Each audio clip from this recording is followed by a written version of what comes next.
Hi అండి. ఇది cow dung ఆవు పేడని తీసుకొచ్చి ఒక వారం రోజులు ఎండబెడితే ఇలా అవుతుంది. ఇందులో ఉన్న గ్యాసెస్ అన్నీ పోతాయన్నమాట. అండ్ ఇప్పుడు మీకు ఎలాంటి స్మెల్ ఏమి ఉండదు. ఆవు పేడ ఎక్కడుంటే అక్కడ ఎక్కువ ఆక్సిజన్ రిలీజ్ అవుతుందని గుర్తుంచుకోండి.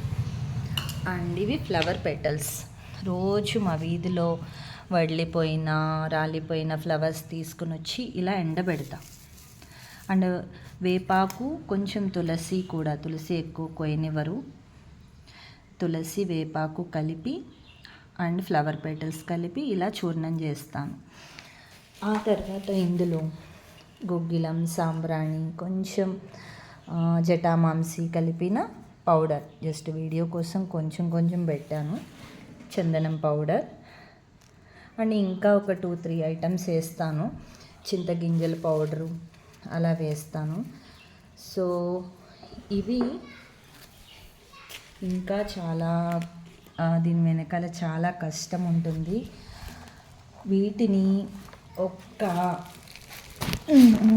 షేప్, ఒక ధూప్ స్టిక్ షేప్ రావడం కోసం ఇలాంటిది మీకు తెలిసే ఉంటుంది కదా.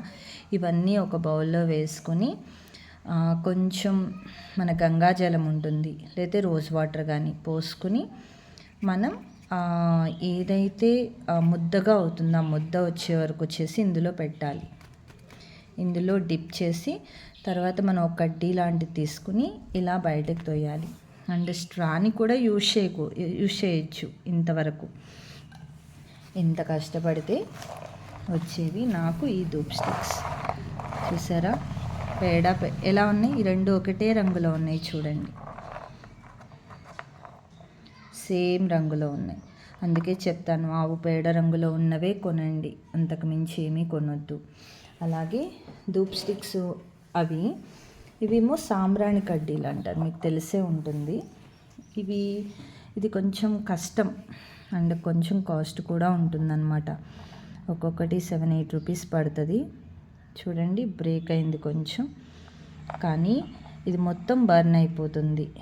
ఇది ఒక్కటి వెలిగిస్తే మన ఇంట్లో ఆక్సిజన్ లెవెల్ అనేది డెఫినెట్గా పెరుగుతుంది. అలాగే ఇవి చీపురు పుల్లల్లా ఉంటాయి కదా, సో చీపురు పుల్లల్నే వాడుతున్నాను నేను. బ్యాంబూ స్టిక్స్ కొనాలి యాక్చువల్లీ, కానీ అవి ఎక్కడ అవైలబుల్గా ఉంటాయో నాకు కరెక్ట్గా తెలియడం లేదు. ఆన్లైన్లో చూస్తే అంత న్యాచురల్గా అనిపించలేదు నాకు. సో ఇవన్నీ కలిపిన ముద్దని ఈ చీపురు పుల్లకి పెట్టి ఆ ముద్దంతా దీన్ని ఇలా మనం రబ్ చేయాలి. రబ్ చేస్తే మనకి ఈ స్టిక్ తయారవుతుంది. ఇది అగరబత్తి అంటారు. చూడండి వీటిల్లో ఏది చూసుకున్నా మీకు ఈ 2 రంగులు ఒకేలా ఉన్నాయి. ఇంకా ముదురుగా కూడా ఉండొచ్చు, కానీ బ్లాక్ రంగులో ఉన్నవి, వేరే కలర్స్లో ఉన్నవి మాత్రం కొనొద్దు. అలాగే గోవు అనేది మనకి ఎక్కువ ప్రాణవాయువుని, అంటే ఆక్సిజన్ని రిలీజ్ చేసేదే ఉంటుంది. గో పదార్థాలు ఏవైనా సరే. దయచేసి మీ ఇంట్లో సాంబ్రాణి కడ్డీలు, అగరబత్తీలు, ధూప్ స్టిక్స్ వెలిగించకపోయినా పర్వాలేదు, కానీ వెలిగిస్తే ఆవు పేడ రంగులో ఉండేవే వెలిగించండి. మీ ఇంట్లో ఉంటే గనక అలాంటి కలర్ఫుల్వి ఫస్ట్ చెత్త కుప్పలో పడేయండి.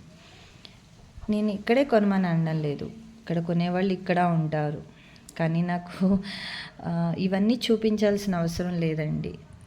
ఒక నమ్మకం ఉంటుంది కదా, ఎలా చేస్తున్నారో ఏంటో తెలిస్తే మీరు కూడా తయారు చేసుకోవచ్చు కూడా, కానీ దీనికి చాలా కష్టపడాలి, అది మాత్రం ఉంటుంది. ఈ సాంబ్రాణి కడ్డీ మాత్రం లోపలిది తయారు చేయాలి, బయట తయారు చేయాలి, తర్వాత ఇందులో ఉండేలాగా పెట్టాలి, కష్టమవుద్ది. నేను ఫస్ట్ తయారు చేసింది అయితే ఇది. సో దీన్ని యూజ్ చేశాను. ఇది మీకు ఐడియా ఉంటుంది ఏంటి అనేది, దారపు కండే.